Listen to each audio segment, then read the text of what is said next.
Assalamualaikum warahmatullahi wabarakatuh. Om Swastiastu, Namo Buddhaya, salam kebajikan, rahayu, dan salam sejahtera untuk kita semua. Setelah kita bicara tentang sistem rangka dan sistem otot, ada sistem lain yang ada di tubuh kita, yaitu sistem sirkulasi. Sistem sirkulasi ini disebut juga sistem peredaran darah. Sistem sirkulasi ini penting, ya kan? Karena apa?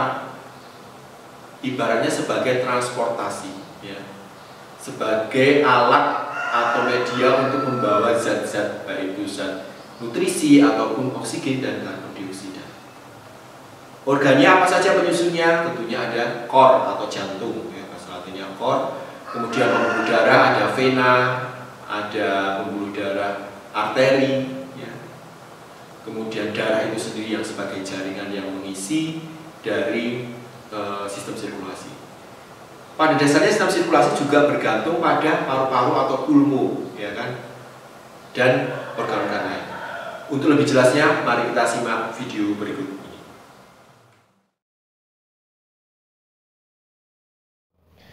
Pada video pembelajaran kali ini kita akan membahas materi lanjutan dari sistem tubuh manusia, yaitu sistem sirkulasi. Mengapa ini penting ketika sistem organ ini kita pelajari? Karena ketiganya sistem ini saling berkaitan satu sama lain, meskipun ada sistem organ lainnya yang juga berkaitan, tetapi paling tidak ketiga organ inilah saling berhubungan.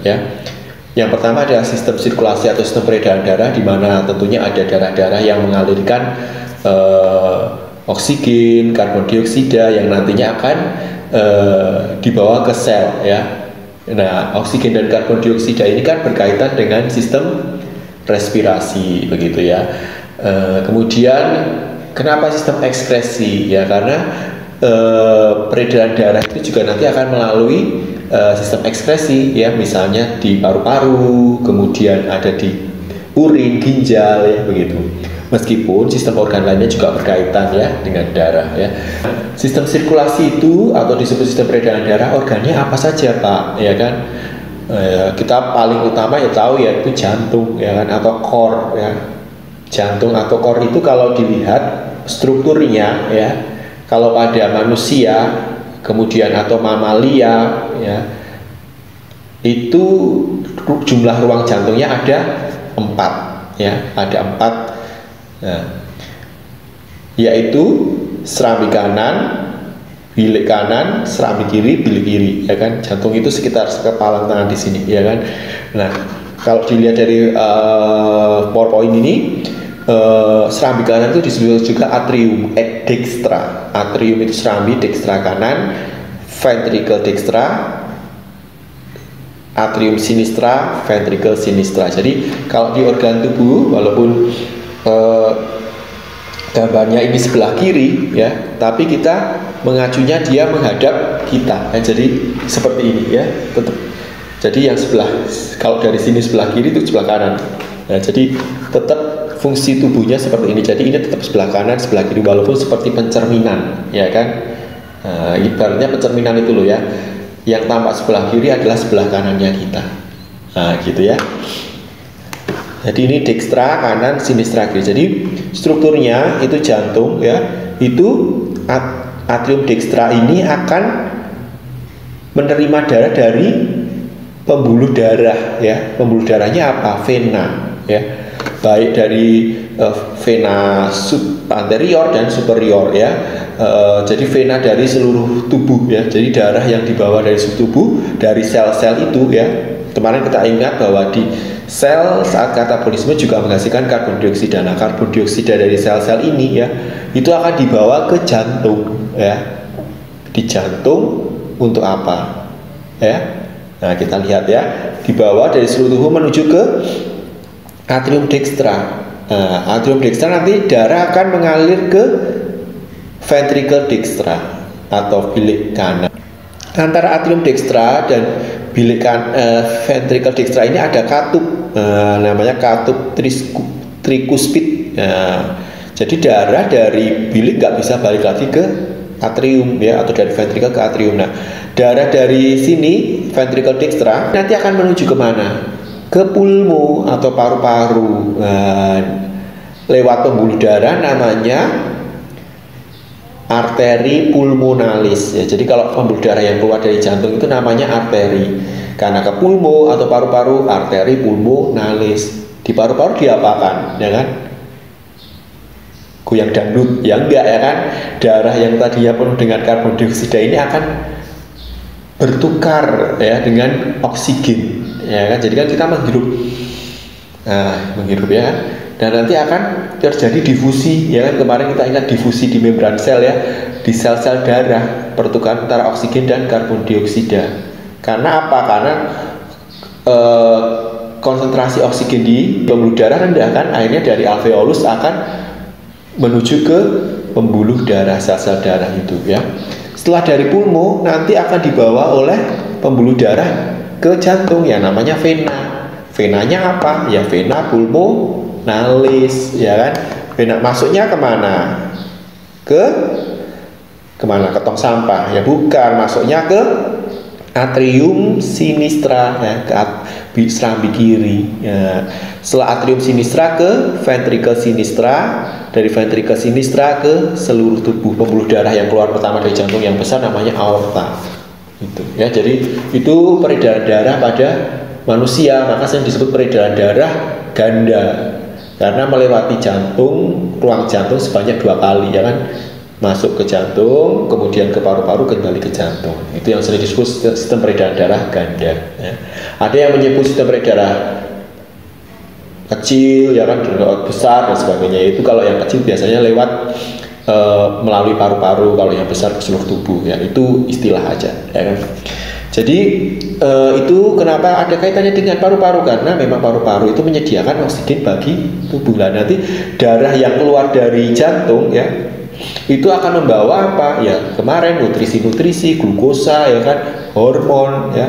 Kalau sel darah merah membawanya ya oksigen ya, karbon dioksida juga dibawa.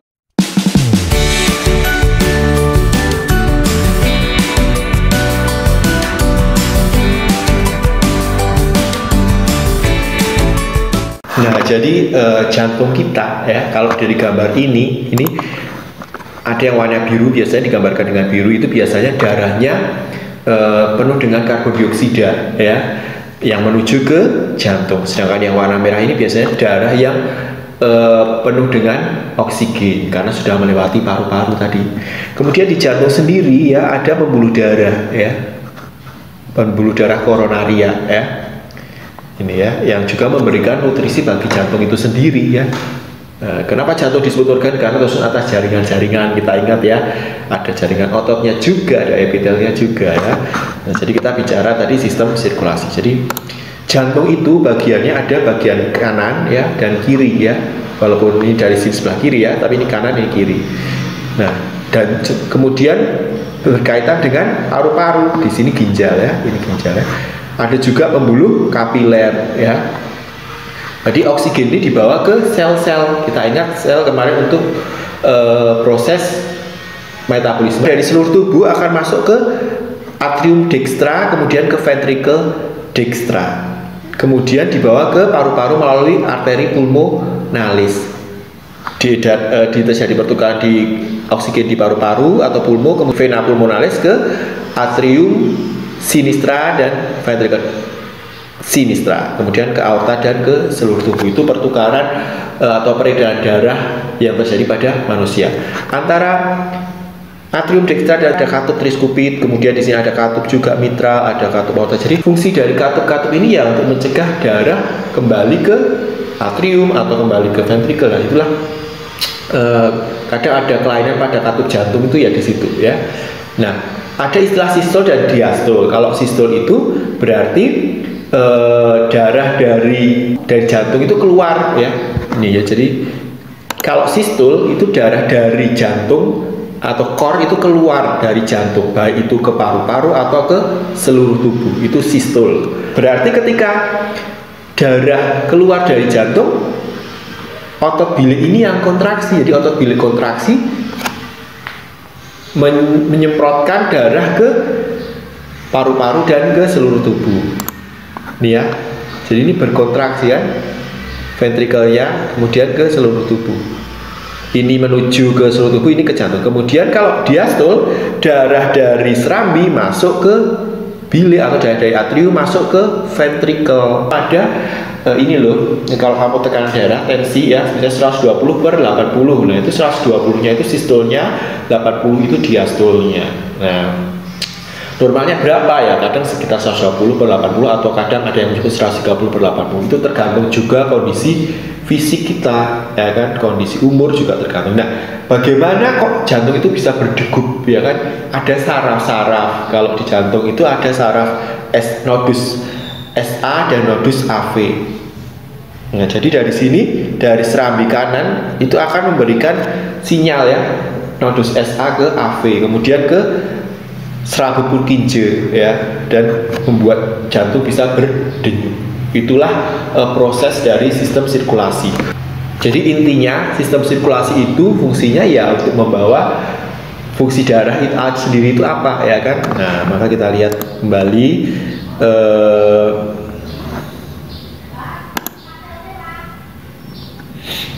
ini ya, kalau struktur secara lengkapnya. Nah, jadi kalau ditanya di sini darahnya penuh karbodioksida di atrium dextra, darahnya penuh karbodioksida atau oksigen kalau di atrium dextra. Tentunya karbodioksida karena dari seluruh tubuh, begitu ya.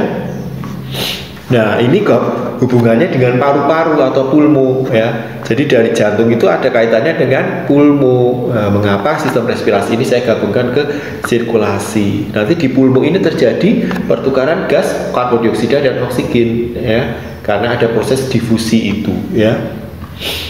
Nah, selain tadi organ jantung, ada organ pembuluh darah. Lah, isinya apa darah itu ya kan? Darah itu ada kalau di sini darah itu komponennya apa? Yang pertama ya plasma darah. Itu terdiri atas apa ya? Ada nutrien, nutrisi-nutrisi, ada gas-gas juga melalui plasma darah. Jadi gas oksigen, karbon dioksida juga ada yang terlarut dalam plasma darah. Kemudian enzim, hormon itu dibawa oleh plasma darah, bukan eritrosit. Kemudian ada sel-sel darah. Sel-sel darah itu ada eritrosit, leukosit, dan trombosit. Eritrosit ini sering disebut sebagai sel darah merah. Kalau leukosit ini sering disebut sebagai sel darah putih. Trombosit sering disebut sebagai keping darah. Kalau eritrosit, nah ini fungsinya untuk membawa oksigen dan karbon dioksida itu ya. Dia tidak memiliki nukleus pada masa dewasanya, dan bentuknya bikonkav atau cekung ya, atau berbentuk cakram ya, tidak memiliki nukleus. Di dalamnya ada hemoglobin ya, hemoglobin lah ini yang mengikat nanti oksigen ya, yaitu yang membentuk oksihemoglobin. Leukosit, nah itu kemarin kita sudah sedikit membahas ya jenisnya ya, ketika membahas virus, bahas ini ada neutrofil untuk memakan kuman-kuman bakteri virus, ada eosinofil untuk memakan biasanya melawan cacing parasit, kemudian ada basofil. Basofil ini untuk peradangan ya, atau inflamasi. Kalau kamu misalnya jendul ininya ya kan, nah, itu kan karena ada pelebaran pembuluh darah itu ya, yang dibantu juga nanti oleh basofil. Kemudian ada monosit. Monosit ini nanti akan berkembang menjadi makrofag yang juga memakan kuman-kuman. Kemudian ada limfosit. Nah, limfosit ini fungsinya nanti kaitannya dengan antibodi. Limfosit ada limfosit T dan limfosit B. Nah, limfosit B ini untuk antibodi, sedangkan limfosit T ini nanti berperan ya untuk ya ibaratnya membantu ya, memberikan kode-kode ya. Kemudian ada trombosit atau keping darah. Nah, trombosit ini fungsinya untuk biasanya pembekuan darah. Itu tadi sistem sirkulasi. Intinya bahwa dalam sistem sirkulasi tubuh kita itu ada jantung, pembuluh darah, termasuk vena, arteri, dan kapiler ya. Kemudian darah sendiri ya. Darah kemarin jaringan ikat ya, bukan organ. Kalau kita sering mendengar golongan darahmu apa ya kan? Golongan darahku B. Ternyata di eritrosit kita itu ada penanda. Jadi kalau sel darah B ya penandanya B. Dia punya namanya nih. Jadi dia ada kayak semacam apa ya? Tanda lah, aku ini B ya, gitu loh. Nah, si golongan darah B ini memiliki anti A. Kalau ada sel darah merah A datang ya, sel darah merah A datang ya dia pasti akan menggumpal ya, ibaratnya memberikan reaksi ya. Antibodi itu kan melawan ya, antibodi anti A. Kalau ada golongan darah A ya dia akan melawan sehingga darah itu akan menggumpal. Maka kalau di sini dikatakan bahwa golongan darah B itu bisa menerima darah dari B dan O, kenapa ada yang dapat menerima dari segala. Tapi sebenarnya sekarang penerimaan darah ke pasien ke transfusi ke orang lain itu juga dari orang lain transfusi ke pasien ya juga memerlukan pertimbangan-pertimbangan lain ya. Maka ada resus positif, negatif dan sebagainya. Jadi itu adalah sistem sirkulasi yang kita pelajari.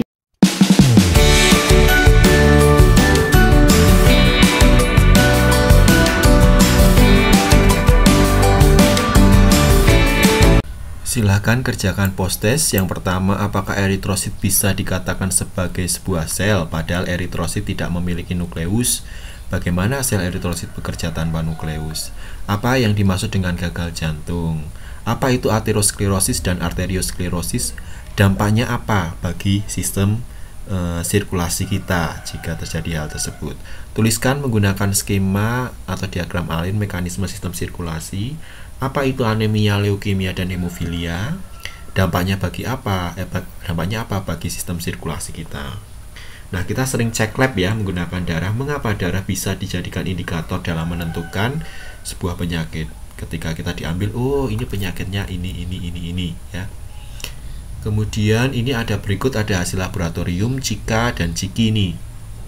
Nah, jadi jika eritrositnya 4 juta per milimeter kubik, Ciki segini, leukositnya segini.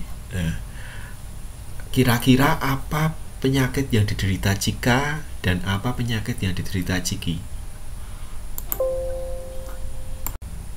Ini pertanyaannya ya. Jadi apa penyakit yang diderita Cika, gejalanya apa, bagaimana mencegahnya, bagaimana mengobatinya, kemudian apa yang diderita Ciki, gejalanya apa, mencegahnya apa, dan mengobatinya apa. Silahkan dikerjakan di kertas folio ya, kemudian difoto. Nah, itu tadi penjelasan mengenai sistem sirkulasi ya. Jadi fungsinya adalah membawa nutrisi atau zat-zat baik hormon dan sebagainya ke seluruh tubuh, menuju ke sel, atau membawa oksigen menuju ke sel dan mengangkut karbon dioksida menuju paru-paru. Jadi itulah fungsi dari sistem sirkulasi. Jadi apa kaitannya sistem sirkulasi dengan organ yang lain? Contohnya berkaitan dengan organ pulmo atau paru-paru. Jadi darah yang dari seluruh tubuh itu pasti akan dibawa ke pulmo atau paru-paru untuk ditukar ibaratnya dengan oksigen, karena terjadi pertukaran oksigen dan karbon dioksida itu bukan di hidung ya, tetapi di alveolus di paru-paru. Oksigen nanti akan dibawa ke jantung dan diedarkan ke seluruh tubuh. Untuk apa oksigen ini? Untuk membakar sampah? Bukan ya. Untuk dibawa ke sel ya kan? Dibawa ke sel. Ingat biologi sel ya. Kalau kalian lupa silahkan cek materi biologi sel, yaitu mitokondria sebagai respirasi sel. Nah, inilah kaitannya oksigen dengan respirasi sel. Katabolisme dari glukosa menjadi asam pirufat, pirufat menjadi asetil-CoA, asetil-CoA kemudian masuk ke dalam siklus Krebs ya kan, kemudian ke transport elektron, dihasilkan ada karbon dioksida. Nah, karbon dioksida inilah yang nanti dibawa oleh darah eritrosit ya, karena terikat hemoglobin atau terlarut dalam darah ke paru-paru untuk dikeluarkan. Itu saja ya. Jadi prinsipnya seperti itu. Kemudian darah juga melalui ginjal ya kan. Nah, nanti akan dibahas di sistem ekskresi. Kemudian penjelasan mengenai mekanisme pada sistem sirkulasi. Terima kasih, selamat siang.